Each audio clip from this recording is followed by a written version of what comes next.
London, November 1887. Harriet Ward was running toward the only door in the city she had no right to knock on.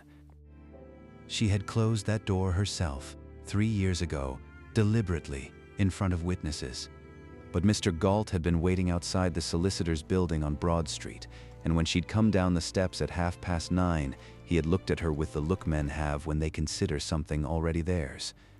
So she ran, 4 streets, past the apothecary with its green bottles, past the closed milliner's window, past the church she hadn't entered since her father's funeral. She stopped in front of a door she recognized and stood there a moment, breathing hard, reading the brass plate by lamplight. James Wray, solicitor, Aldgate Lane. The light inside was still on. She knocked before she could think better of it. The silence lasted long enough for her to reconsider. Then the door opened.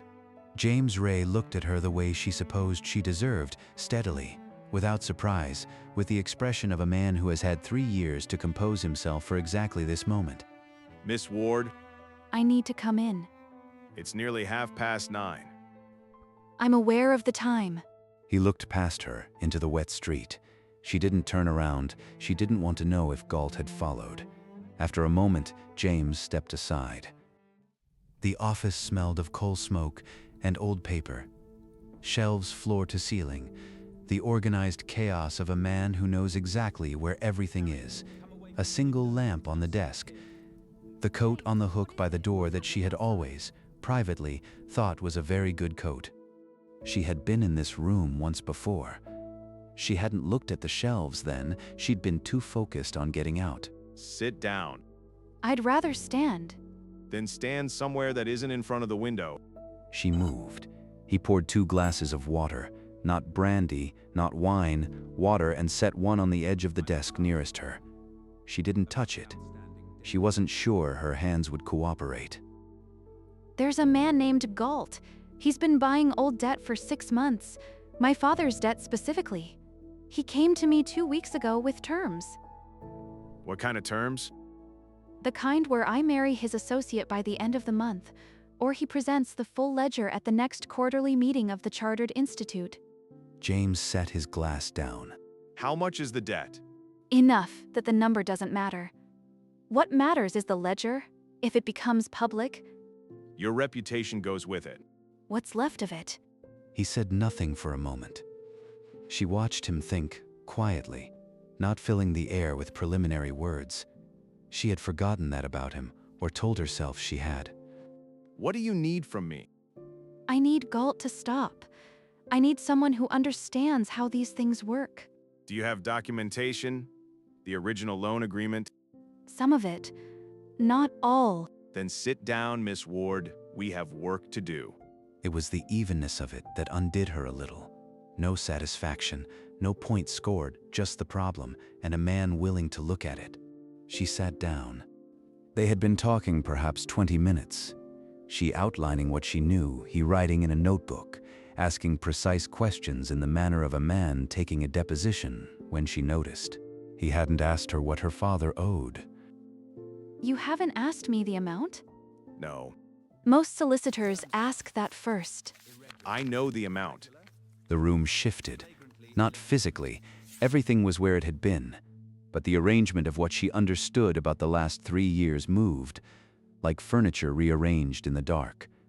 How? Your father came to see me about 4 months before he died. He came here? He did.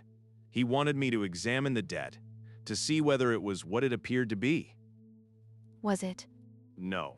No decoration, no pause for credit, just the flat, unadorned fact of it, placed on the desk between them like a document that had been waiting to be filed. The original loan was legitimate. The interest that compounded over it was not. The rate was set using terms that don't appear in the original agreement. Your father signed something he didn't fully read, and the men who wrote it understood exactly what they were doing. That's fraud. Yes. Then why didn't you, 3 years ago, in the drawing room, you said... She stopped. She already knew the answer. She had simply, until this moment, refused to arrive at it. You tried to tell me. I tried to tell you. The silence between them had texture. Not hostile, not forgiving. Something between the two that doesn't have a clean name. 3 years ago, in a drawing room with 11 people present, James Wray had said, "Miss Ward, before you make any decisions about your father's affairs, there is something you should know." And Harriet Ward, 22 years old, 3 weeks into mourning, too proud to let anyone see what 3 weeks of mourning actually cost, had said, "Mr. Wray, my father's affairs are not your concern, and neither am I. Please see yourself out." 11 people heard. He left without another word. She sent a letter the next morning. I was wrong. Yes. Is that all you're going to say? What would you like me to say? I don't know, something. Most people would want to be seen being generous about it. I understood why you couldn't hear it. Your father had just died. A man you barely knew was standing in your drawing room suggesting that nothing was as it seemed. Most people would have done the same thing you did. You're being very generous now, in fact. I'm being accurate.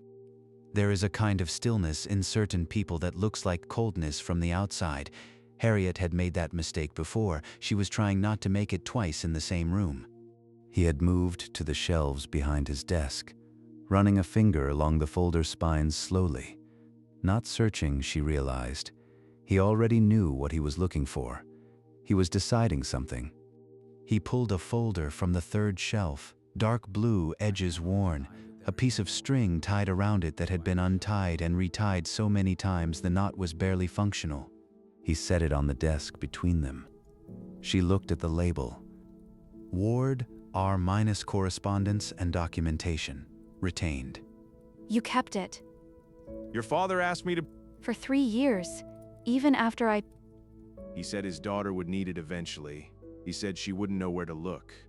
She reached for the folder.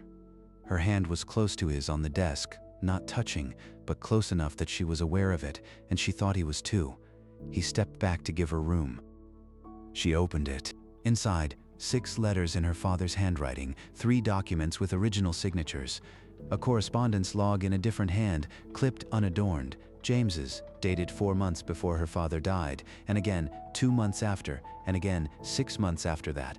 He had continued working on it after her letter. After all that silence, he had continued. Why? Your father asked me to... That isn't the whole answer. The lamp was between them, and the shadows on his face were harder to read than she wanted.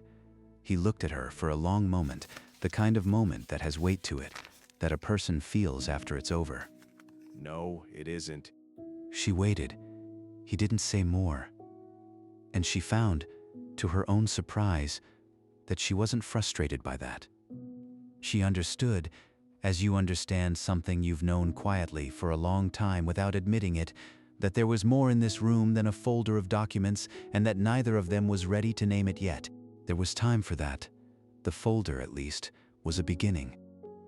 They worked until past midnight, Harriet reading, James explaining, the rain outside shifting from urgent to quiet, the way rain does when it decides it has made its point. By the time the coal in the grate burned low, the shape of what could be done was clear. Gault's claim was built on fraud, proving it would take weeks, but the quarterly meeting was 6 weeks out, and 6 weeks was enough. If they moved, it would require her to trust a man she had wronged, and James to extend something beyond professional courtesy to a woman who had not, the last time, deserved it. Neither of them said any of this directly. What Harriet said at the door, coat buttoned the folder under her arm, was, I owe you an apology, a real one. Not tonight. I won't do it badly just to get it done, but I owe you one. What James said was, I know where to find you. She walked out into a London that had stopped raining. Her father had known, long before any of this, that she would eventually arrive at the wrong door on the right night and need someone to open it. He had simply made arrangements. He kept that folder for 3 years. She never asked him to. She didn't even know. I've misjudged someone that badly myself. It cost more than I expected, and it took longer than it should have to see clearly. Have you? Leave it in the comments. That kind of story genuinely interests me, and every comment helps the platform understand this content is worth putting in front of more people.